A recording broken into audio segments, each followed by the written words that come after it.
In this class, we have gone over many topics relating to diversity in schools.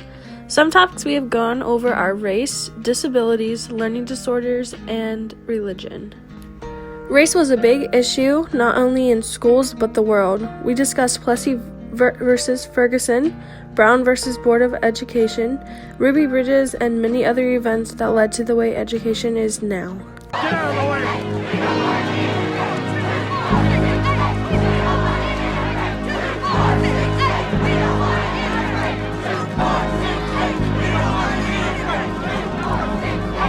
Keep them in the middle. Hold it. Hold it. Up right there. The governor of the great state of Louisiana says you cannot enter. Thank you, sir. The President of the United States says that I can. At just 6 years old in 1960, Ruby was integrated into a New Orleans elementary school. Ruby did not ask to be an icon of the civil rights movement, it just happened.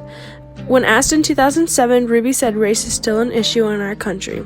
Over time, she says New Orleans public schooling went from all white to almost entirely black. Some disabilities we discussed were autism, Asperger's, Down syndrome, and Tourette's. With Down syndrome has special needs. Special needs? Really? It would be special if people with Down syndrome needed to eat dinosaur eggs. That would be special. One dinosaur egg. Enjoy.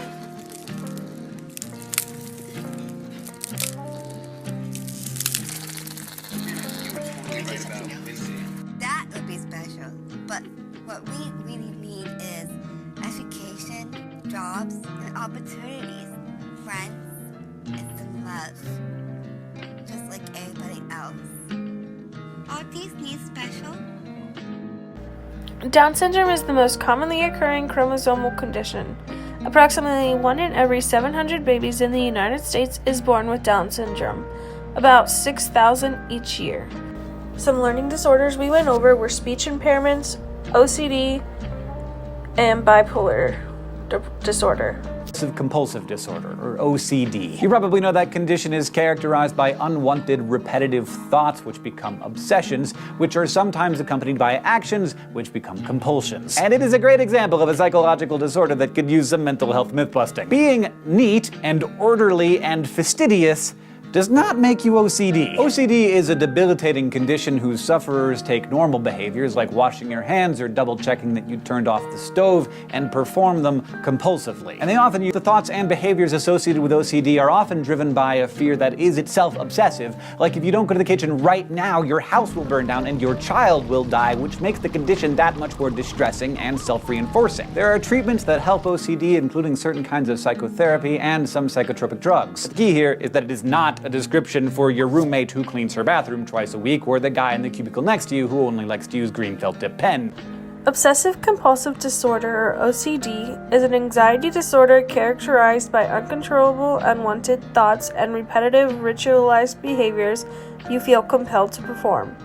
If you have OCD, you probably recognize that your obsessive thoughts and compulsive behaviors are irrational, but even so, you feel unable to resist them and break free.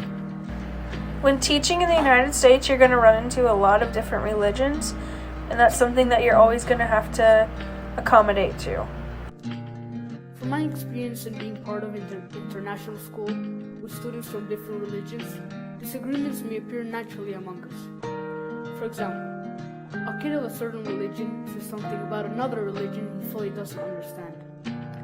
This comment could result insulting to the people of that religion, but the person who said this comment had no idea because he had no knowledge about this religion. So that's one of my reasons why I think religion should be taught in school, to prevent these sorts of disagreements to happen and to bring knowledge to curious kids who want to learn about other religions.